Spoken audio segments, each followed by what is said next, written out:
Thanks for joining us. I'm Bridget Shanahan. And I'm Vince Petrano. The two people who died in a plane crash in Oshkosh yesterday have now been identified.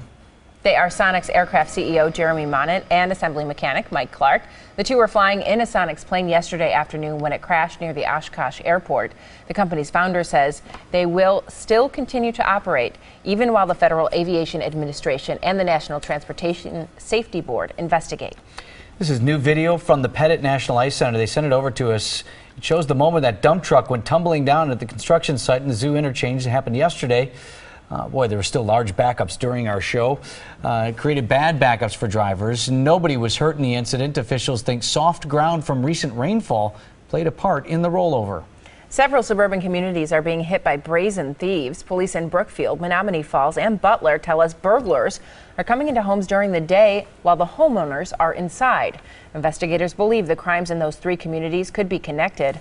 Altogether, 7 homes were hit, and in one case, the crooks made off with a car. In every burglary, the suspects got in through an open door or window.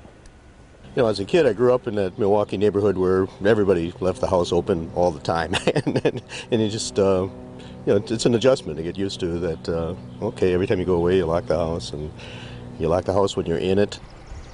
Police in Elm Grove have also seen similar type burglaries, 4 of them in the last month. The best advice: lock your doors and call police if you see something suspicious. Packers Extra now. The team announced today that Family Night will be August 8th up at Lambeau Field. The day starts at 11 a.m. with practice beginning at 7:30. Tickets just $10 each, and they'll go on sale June 22nd. No limit to how many tickets fans can purchase. The traveling beer gardens are traveling to new parks today. One of them is going to be set up at Fleming Park in Franklin, and the other at Gordon Park in Milwaukee. They'll tap the keg of free beer at Gordon Park at 4 p.m. There'll be live music, and that free beer will flow as well as root beer while supplies last on that initial keg. The beer gardens stay at those parks through June 14th.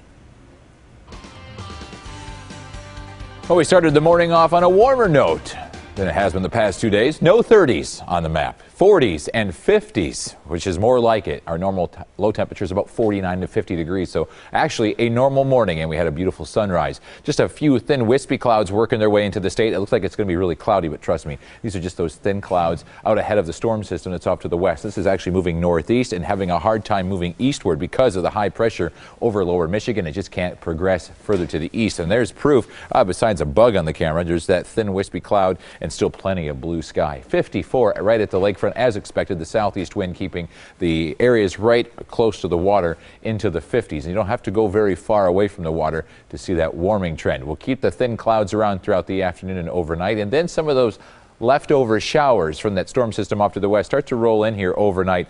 Basically very isolated, very light, nothing severe, and most of you won't even see a drop of rain. Then as a cold front tries to sweep on through here later tomorrow afternoon and evening, we'll see a few more pop-up showers, but as you notice, there's not much to these. Very brief. If you see anything at all, most of us, once again, not seeing any rain. Your weather headlines, as I mentioned earlier, no 30s in the map. The pick day, you're looking at it. Showers and 70s tomorrow. It's going to be warmer tomorrow, but because of that threat for some scattered showers, can't make it the pick day. And then a little bit more rainy Friday, but not a washout by any means. Looks like most of the rain now staying to the south of us. Port Washington, as I mentioned, and cities right along the waterfront in the 50s. It's 60 at the airport, 66 I should say, so you don't have to go very far away from the water to get warmer temps. 73 in Watertown and Lake Geneva, 74 in Madison. Here's the good proof of how far you really have to go away from the water to see warmer temps. 59 in Oak Creek.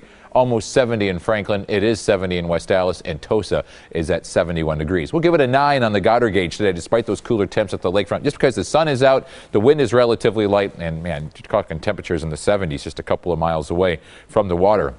Here's your storm system that's creating the thunderstorm action in the western part of the state tonight. And as I mentioned, it starts to fizzle out as it moves toward us.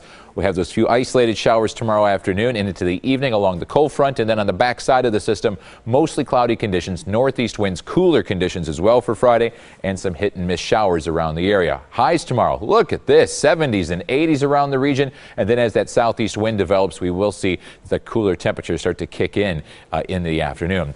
Your forecast for today, once again, 50s along the lake, 68 in Milwaukee, and upper 70s in the inland areas. Tonight we'll drop down to 55 degrees. Could see a few showers by morning and then once again in the afternoon, otherwise a high of 75 degrees.